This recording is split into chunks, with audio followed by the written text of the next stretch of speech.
This is Mike Barr reporting for a video news service, and I'm here with Amy. Amy, why don't you tell us a little bit about what's going on today? Well, today we're here in front of former Congressman Hastert's office. We have 274 constituents that signed a MoveOn.org petition stating that Americans don't want another disastrous war in Iran. Congress must act now and make it clear that President Bush has no authority to strike Iran.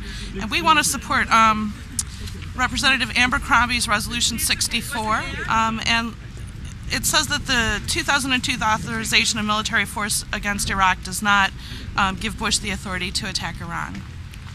And we're here to make sure that Congress hears that, even though at the moment we don't have any specific political representation. Since Congressman Hastert has resigned, no one speaks for us in Congress from the 14th District currently. We're the local council that is contacted for events such as this in order to get the word out and the message out that we need to make sure that President Bush doesn't feel he can do whatever he wants, that he speaks for our country and not for himself. I think MoveOn is ahead of the Democratic Party when it comes to taking the right position on issues, especially the Iraq War and now the pending war with Iran.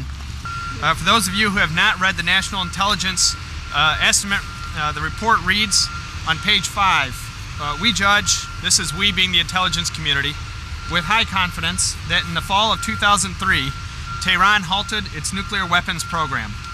This is one more example of how the Republicans' rhetoric is a far cry from the reality that we see in the world today. And while it's safe to say that the president is misleading the American people, using fear of a stalled nuclear program to justify a third war, I think it's also safe to say that America needs new leaders who have the courage to challenge this line of thinking. In addition to simply opposing the war, I think we could also talk about what we could do instead. And I just wanted to bring your attention to this book. If nobody's read it, it's called 3 Cups of Tea.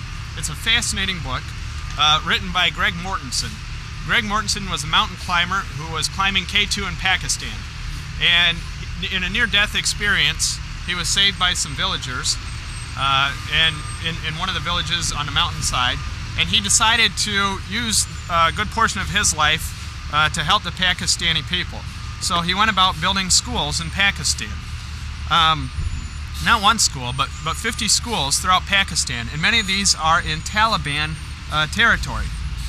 Now, I think that this is a great way to forward a peace-oriented goal. And now to put this in perspective, the price of a Tomahawk missile is $900,000. The price of one of Greg Mortensen's schools is $25,000. So for the price of a cruise missile, essentially we could build 36 schools in impoverished areas in Pakistan and throughout the world. Now, which do you believe is a better way to promote democracy and a more productive counterterrorism effort? Should we drop bombs or should we build schools?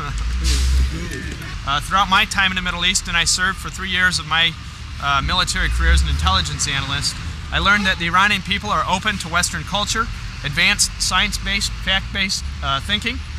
Students at Iranian universities recently used the National Intelligence Estimate report to challenge their hard right-wing government's line of thinking. And they used our intelligence reports to say this is an opportunity to open the door of trust between the United States and Iran. And I just want to say that I think that if we consider the great opportunity that exists between ourselves and the Iranian people, we stop the exaggerated nuclear claims and instead engage in a peace-oriented, productive efforts that would truly extend democracy, I think it would be a better world. Really, what we really need in Washington is strong leaders to stand up, and I know that the MoveOn community has been a powerful voice in opposing the president's both preemptive war with Iraq and preemptive war with Iran, and I think that they're ahead of the Democratic Party, and we have an amazing opportunity here on March 8th to send a message to the Democratic Party about what direction we need to go, and that we need to use courage instead of capitulating to fear. I could go on and on with what's wrong with it, as could anyone here.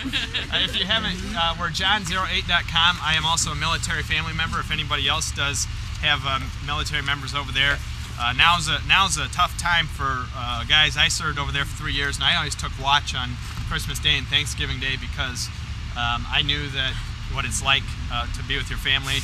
And I didn't have a family at that time, but I know there's still a lot of men and women that are serving. So if you haven't sent a Christmas package, or just keep them in your thoughts this Christmas season, How's your brother doing? He's doing good. He's not there right now.